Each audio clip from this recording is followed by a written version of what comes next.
Sobat Tani sekalian, bertemu lagi dengan saya Lutfi Dinendra di acara Simultan seputar ilmu pertanian.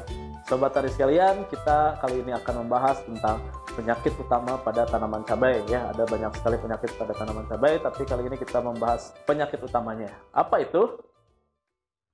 Nah, penyakit utama pada tanaman cabai adalah antraknosa yang disebabkan oleh cendawan atau jamur Colecotrichum capsicum. Nah, ciri-cirinya seperti apa?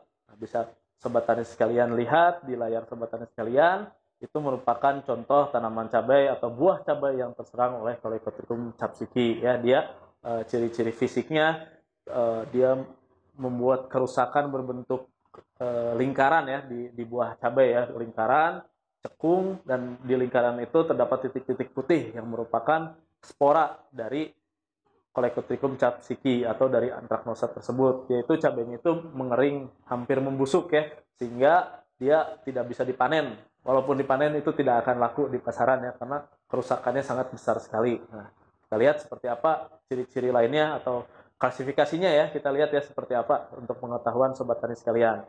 Nah, ini di layar Sobat Tani sekalian bisa dilihat merupakan klasifikasi dari Colecotrichum capsicum atau penyakit antraknosa ya, bisa Sobat Tani lihat di layar Sobat Tani sekalian. Nah, karakteristiknya seperti apa sih? Gitu. Karakter-karakter khusus dari antraknosa ini. Yang pertama, yang namanya penyakit, yang namanya jamur pada tanaman, dia menyukai kelembaban yang tinggi. Jadi ketika Sobat Tani sekalian lahan yang memiliki kelembaban tinggi, itu bisa sangat mendukung perkembangan penyakit antraknosa ini. Nah, kelembaban tinggi itu disebabkan oleh apa? Yang pertama yang pasti curah hujan, ya curah hujan ini. Yang kedua jarak tanam. Jadi kalau jarak tanamnya terlalu rapat, lahan Sobat Tani sekalian terlalu rimbun, itu dapat meningkatkan kelembaban.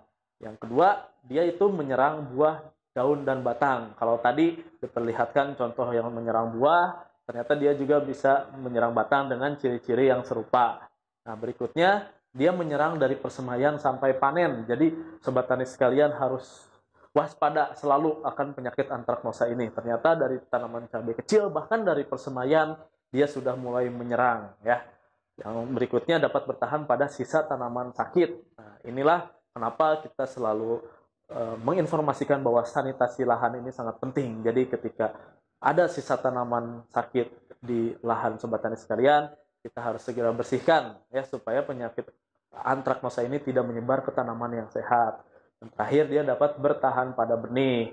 Nah, ini sekali lagi kami mengingatkan bahwa penggunaan benih yang berkualitas itu sangat penting untuk pertanian Sobat Tani sekalian, agar benih yang Sobat Tani tanam terhindar dari bibit-bibit penyakit ya. Jadi ketika tumbuh itu bebas dari penyakit. Jadi belum ada penyakit. Jadi Sobat Tani sekalian tinggal kendalikan saja jika ada serangan-serangan dari luar. Seperti itu Sobat Tani. Nah, ini gejala kehilangan hasilnya ya. Dari gejala serangan tadi ada buahnya ya, terutama di buah itu akan rusak buahnya. Bisa dipanen tapi tidak laku Sobat Tani sekalian. Nah, kerugiannya bisa mencapai 90% atau gagal panen ya. Banyak sekali yang gagal panen gara-gara penyakit antraknosa ini. Maka dari itu kita harus waspada dan pengendaliannya harus diperhatikan. Nah, seperti apa pengendalian dari DGW untuk penyakit antraknosa ini? Mari kita lihat. Nah, pengendalian yang pertama, sebelum masuk ke pengendalian kimiawi, yaitu pergiliran tanaman. Nah, pergiliran tanaman ini, misal tanaman sebelumnya adalah tanaman jagung. Nah, selanjutnya Sobat Tani menanam cabai. Nah, itu bagus, karena jagung tidak satu keluarga dengan cabai. Nah, setelah tanaman cabai, harus diselingi lagi dengan tanaman yang tidak satu keluarga. Nah, jangan Sobat Tani menanam tomat, jangan menanam kentang, jangan menanam terong, karena itu masih satu keluarga, sehingga penyakit tersebut bisa terus bertahan di lahan. Jadi Sobat Tani bisa diganti dengan jagung dulu, bisa dengan kubis, bisa dengan kacang-kacangan, pokoknya yang tidak satu keluarga. Itu maksudnya pergiliran tanaman. Nah, selanjutnya penggunaan varietas tahan. Ya, ini ada banyaklah varietas tahan, tinggal Sobat Tani pilih yang ada di pasaran seperti apa. Yang ketiga, penanaman secara tumpang sari. Nah, ini tumpang sari juga sangat membantu, terutama jika ditumpang sarikan dengan bawang daun. Itu sangat membantu gitu. Selain mengendalikan penyakit, Sobat Tani juga bisa mendapatkan keuntungan lebih ya, karena ada 2 tanaman. Dari bawangnya sudah mendapatkan hasil, dari cabenya nanti dapat hasil lagi. Yang berikutnya sanitasi lahan dan gulma ya, tadi sudah dijelaskan bahwa penyakit antraknosa ini dapat bertahan pada sisa tanaman sakit. Jadi ketika ada tanaman yang sakit harus segera dibersihkan dari lahan cabai Sobat Tani sekalian. Nah, yang terakhir ada perendaman benih, yaitu macam-macam lah caranya, bisa Sobat Tani aplikasikan sesuai kebiasaan Sobat Tani yang sudah lakukan. Nah, ini pengendalian di luar pengendalian kimiawi dari DGW. Selanjutnya kita lihat dengan menggunakan produk DGW, apa sih produknya untuk mengendalikan penyakit antraknosa ini. Nah, ini dia rekomendasi pengendalian dari DGW menggunakan produk Corona dan Kozeb. Ya, Corona ini sangat sering sekali sekarang disebutkan, tapi Corona yang ini Corona yang menguntungkan bagi Sobat Tani sekalian.